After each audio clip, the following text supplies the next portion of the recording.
और अब बात करते हैं लोकसभा चुनाव की। तो हरियाणा में लोकसभा चुनाव की अगर बात करें तो इसको लेकर महज 65% मतदान हुआ और इसकी एक वजह यह भी मानी जा रही है कि गर्मी बहुत ज्यादा थी।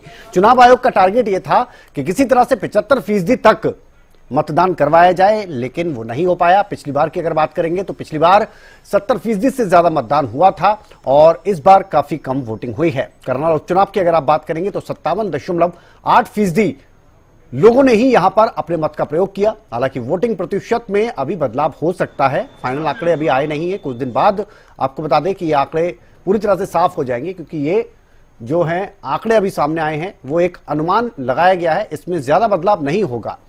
तुलना अगर की जाएगी तो 2014 में जब लोकसभा चुनाव हुए थे तो हरियाणा में 71.41% मतदान हुआ था। 2019 में कम हो गया, 70.34% उस बार हुआ और 2024 की अगर आप बात करेंगे तो करीब 65% मतदान हुआ है, यानी 5% मतदान कम हुआ है। और ये पिछले 10 सालों में अगर आप देखेंगे तो 2014 के बाद 2019 में वोटिंग का प्रतिशत कम हुआ और इस बार और ज्यादा कम हो गया। इसकी एक वजह यह भी मानी जा रही है कि इस वक्त बहुत ज्यादा गर्मी पड़ रही है और भीषण गर्मी की वजह से यह हुआ।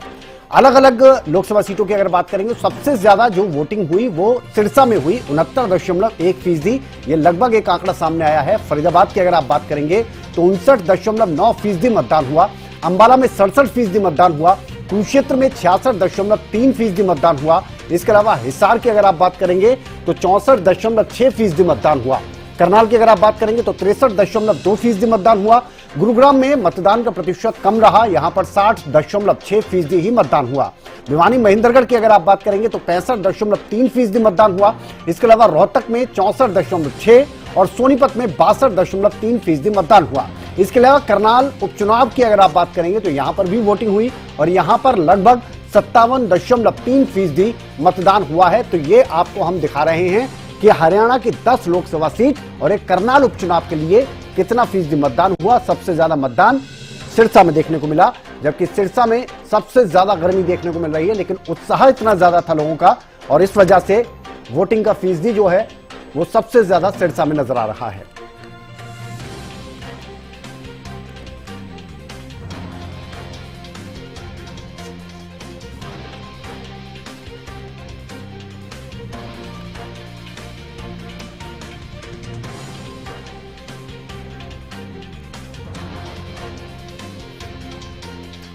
तो कुछ इस तरह से यह मतदान का प्रतिशत रहा है।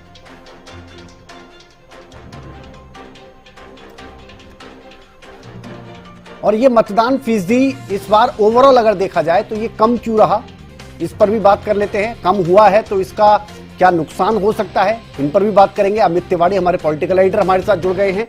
इसके अलावा राजेंद्र जादौन जी हमारे साथ जुड़ गए हैं, वरिष्ठ पत्रकार। सबसे पहले राजेंद्र जादौन जी, किस तरह से देखा जाए मतदान फीसदी लगभग 5% से ज्यादा कम रहा इस बार, इसे किस तरह से देखा जाए? देखिए, मतदान का प्रतिशत तो सभी राज्यों में देख सकते हैं बहुत पिछली बार से कम दर्ज किया गया, कोई कम से कम 5-7% की कटौती हुई है उसका। अब ये है कि माना ये जा रहा है कि 2 फैक्टर है, तो मौसम का फैक्टर है कि गर्मी भी है काफी तेज, इस बार टेम्परेचर बहुत हाई रहा है। हाँ। कई शहरों में तो 50 डिग्री के पार चला गया।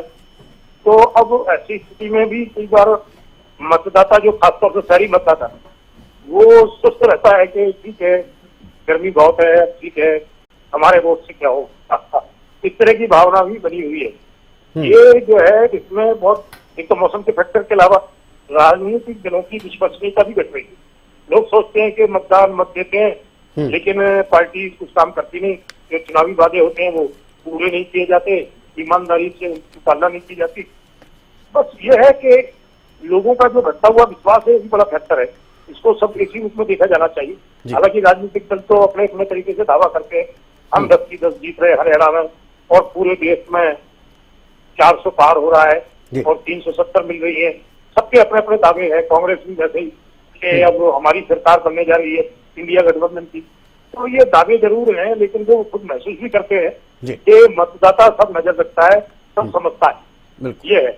और खासतौर से शहरी मतदाता तो बड़ा पैनी नजर रखता है। हाँ। तो मुझे लगता है वो शहरी क्षेत्रों का और जो इंडिकेशन ये है कि मतदान प्रतिशत शहरी क्षेत्र में ज्यादा घटा है। बिल्कुल बिल्कुल सही बात। ये जो शहरी मतदाता अगर इतना विमुख हो रहा है तो ये तो समझ लीजिए कि सोच समझ के ही वो मतदान से परहेज कर रहा है। ये नहीं है कि वो मात्र मौसम की वजह से ही नहीं गया। मुझे लगता है कि उसका विश्वास नहीं रहा राजनीतिक दलों में। तो ये सब राजनीतिक दलों को अपना अवलोकन आत्मावलोकन करना चाहिए कि आखिर में हमारी क्या जिम्मेदारी बनती है। दावे तो वो तमाम करते हैं कि हमने जो पन्ना प्रमुख बना दिए और एक एक वोटर तक पहुंचेंगे और उनको लेके पहुंचेंगे बूथ पर। तो ये अभी ये देखने की बात है, घटने का कारण ये है। बिल्कुल। अमित तिवारी जी, आपको क्या लगता है? और खास तौर पर देखिए, एक मौसमी फैक्टर बताया जा रहा है, लेकिन हम सिर्फ सिरसा के अलावा बाकी जगहों की बात करें तो मतदान फीसदी कम ही रहा है। सबसे ज्यादा तो गुरुग्राम और फरीदाबाद में, जहां पर हम कहते हैं कि ये हाईटेक सिटी में से एक है, और सिरसा में सबसे ज्यादा मतदान हुआ, जबकि सिरसा सबसे ज्यादा गर्मी के तौर पर अगर देखा जाए उस नजरिए से तो सबसे ज्यादा गर्म भी रहता है। तो किस तरह से देख रहे हैं आप इन चीजों को? निश्चित रूप से देखिए, आपका यह कहना तो सही है कि सिरसा जो है वो गर्म इलाकों में माना जाता है। सबसे सर्वाधिक गर्मी अगर कहीं पड़ती है हरियाणा के मामले में तो वो सिरसा में देखने को मिल रही है पिछले 7 दिन की बात करें तो।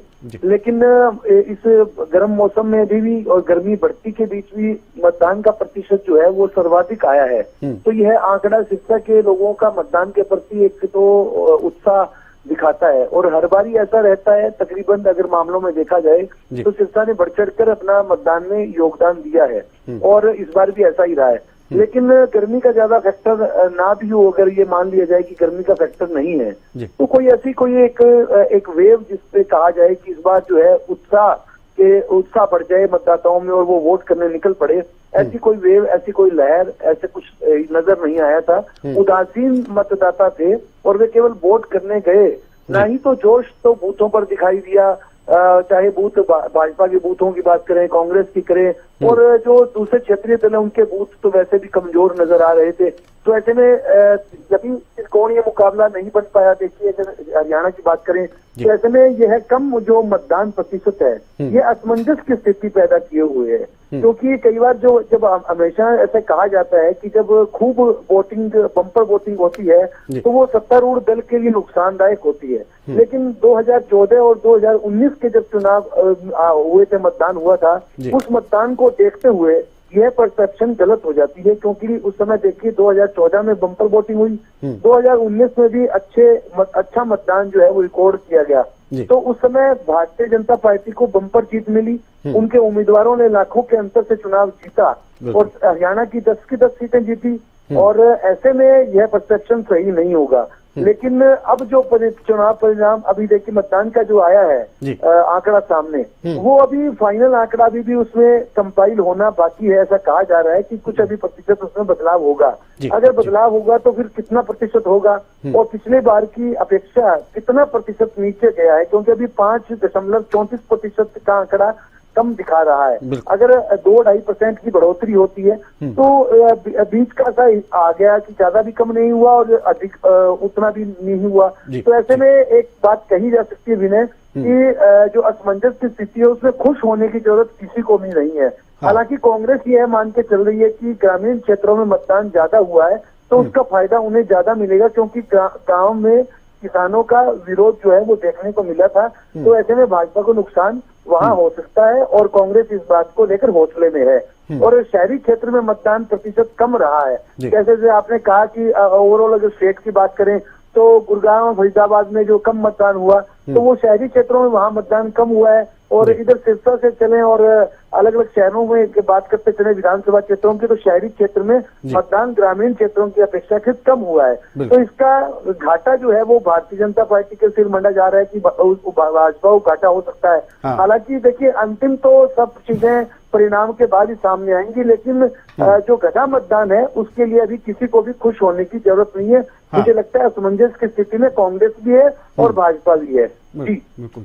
राजेंद्र जादव जी, आपका क्या सोचना है? और अगर मान लीजिए मतदान बढ़ता है या कम बढ़ता है तो राजनीतिक पार्टियां उसे किस तरीके से लेती है, और आपका क्या हरियाणा के नजरिए से देखा जाए तो आपको क्या लग रहा है? नहीं, देखिए ऐसा है कि एक धारणा बनी हुई थी कि अगर मतदान जो प्रतिशत बढ़ता है और बड़ा उत्साही होकर मतदाता अगर मतदान करता है तो ये माना जाता है कि वो बदलाव के लिए कर रहा है। लेकिन ये बात 2019 में जो है इस बात का खंडन हो चुका था, क्योंकि जब मतदान प्रतिशत बढ़ा तो भारतीय जनता पार्टी जो सत्तारूढ़ थी उसी को लाभ मिला, उनकी सीटें बढ़ गई, उनका परसेंटेज बढ़ गया, ठीक है ना। और सीटें बढ़कर जो है वो फिर दूसरी टर्म के लिए पावर में आ गई। हाँ। तो अब ये है कि घटने का भी ये नहीं माना जा सकता कि घट रहे हैं तो जो सत्तारूढ़ दल है वो कोई पावर से बाहर हो रहा है, ये कोई निश्चित मत नहीं है। ये कभी होता है कि मतदान प्रतिशत ज्यादा हुआ तो पावर बदल गई, लेकिन हमेशा ये नहीं होता। हाँ। या परसेंटेज कम रहा तो पावर बदल गई। लेकिन ये सब चीज, ये कोई लीक नहीं है कि लीक बनी हुई है, कोई लगातार वाला ट्रैक रिकॉर्ड है, ऐसा नहीं है। तो अब ये जरूर है कि ये माना जाता है कि शहरी क्षेत्र में बीजेपी का वर्चस्व होता है। हाँ। जो शहरी मतदाता है वो बीजेपी को मत देता है, और अगर शहरी क्षेत्र में मतदान कम हुआ है तो ये उस धारणा के हिसाब से ये माना जाता है कि भारतीय जनता पार्टी को नुकसान हो गया। लेकिन अब यही है कि कितना नुकसान हुआ है और कांग्रेस को कितना मिला, और ग्रामीण क्षेत्र में अगर बढ़ा है तो कुछ माहौल के हिसाब से हम आकलन कर रहे हैं कि क्योंकि किसान नाराज था, किसान आंदोलन की वजह से, तो किसानों ने कुछ विरोध भी दर्ज किया। हालांकि वो भारतीय जनता पार्टी वाले तो ये कहते रहे कि ये तो कुछ राजनीतिक दलों के लोग हैं जो प्रायोजित करके भेजे गए हैं और किसान नहीं है। लेकिन मैं समझता हूँ कि किसान भी कहीं ना कहीं रहा होगा, क्योंकि किसान की कोई नाराजगी कम नहीं है। अब वो अलग बात है कि वो प्रदर्शन करने नहीं आया हो और कोई दूसरे उसकी जगह प्रदर्शन करने। तो ये है कि ग्रामीण क्षेत्र में बड़ा तो एक धारणा बनी हुई है कि किसान जो नाराज था उसने जोश के उत्साह के साथ जो है भारतीय जनता पार्टी के खिलाफ मतदान किया। तो ये धारणा बनी हुई है, लेकिन ये धारणा है। अब देखिए कि मतगणना में क्या होता है, क्या निकल कर आता है। तमाम कई बार सर्वेक्षण गलत साबित हो जाते हैं, तो ये है। तो हरियाणा में तो ये था कि जो दलीय स्थिति थी वो ये थी कि सभी सीटों पर कांग्रेस अच्छे मुकाबले में आ गई थी। उसके कुछ फैक्टर्स थे, किसान आंदोलन भी एक कारण था, और किसानों के अलावा जो आम आदमी की सरकार से जुड़ी समस्या है, कोई प्रॉपर्टी आईडी है, कोई परिवार पहचान पत्र है, कोई बुढ़ापा पेंशन है, तो भी ऐसे कई मुद्दे थे। और कहीं जो दूसरी तरह की कई जो साधारण जो आम आदमी की समस्या, बेरोजगारी, महंगाई, बेरोजगारी की भी एक मुद्दा था कि भाई सरकारी नौकरियां स्थायी नहीं मिल रही। तो लोग ये भी सोचते हैं कि स्थायी नौकरी न मिलना भी उनकी लाइफ के लिए बड़ा नुकसानदायक है कि वो कैसे अपनी लाइफ पूरी करेंगे। तो इस तरह का है। तो ये सारी समस्याओं को लेते हुए ये शहरी क्षेत्र में और ग्रामीण क्षेत्र में हो सकता मुकाबले में कांग्रेस आई, और कांग्रेस तो कहीं कहीं कोई क्षेत्रीय दल को त्रिकोणीय मुकाबला बनाने का प्रयास कर रहा था। तो अब ये देखते हैं कि सीधे मुकाबले में कांग्रेस और भारतीय जनता पार्टी के परिणाम क्या रहता है, क्या कोई मिला जुला परिणाम रहता है, या कुछ भारतीय जनता पार्टी लीड लेती है, या उसका दावा जो है कि हम 10 की 10 क्लीन स्वीप कर रहे हैं, कांग्रेस भी क्लीन स्वीप का दावा कर रही। तो अभी देखना है कि क्या रिजल्ट रहता है। लेकिन ये जरूर है कि कांग्रेस और भारतीय जनता पार्टी में सीधा मुकाबला।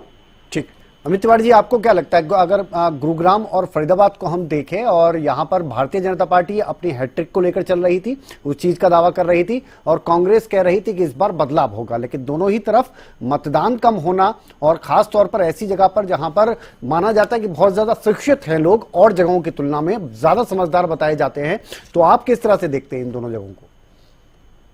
देखिए, इन्हें सबसे महत्वपूर्ण बात है कि अगर गुरुग्राम की बात करें तो वहाँ कांग्रेस में राव इंद्रजीत रहे तब भी जीते, भाजपा में आए तब भी जीते। तो वहाँ की स्थिति कुछ अलग तरह की है। अगर मतदान प्रतिशत के हिसाब से देखें तो वो चिंता की बात किसी के लिए भी ना हो, क्योंकि उससे मार्जिन घट सकता है। गुरुग्राम जो है वो राज बब्बर ने काफी देखिए टफ मुकाबला वहां बनाने की कोशिश की, लेकिन ज्यादातर जो सियासी गुणा भाग लगाने वाले जो लोग हैं, सियासत के जानकार लोग हैं, वे अब भी ज्यादा जो ताकत जो है वो भारतीय जनता पार्टी की उम्मीदवार राव इंद्रजीत के लिए ही कह रहे हैं। वहां चर्चा तो उन्हीं की है। तो ऐसे में गुणा भाग के हिसाब से देखें और अगर वोट प्रतिशत कम आया है तो उसका मार्जिन पर निश्चित रूप से असर रह सकता है, क्योंकि वहाँ देखिए पहले भी जो है वो मतदान प्रतिशत का हिसाब अगर देखें तो वहाँ पहले भी इस तरह का ही ट्रेंड रहा कि 2019 में भी अगर गुरुग्राम सीट की बात करें तो वहाँ 67 कुछ जो मतदान हुआ था, और इस बार जो है वो करीब 60% हुआ है गुरुग्राम की बात करें तो, और फरीदाबाद की बात करें तो 59.7% तो अब की बार सामने आया है, और जबकि 2019 में 64 कुछ हुआ था।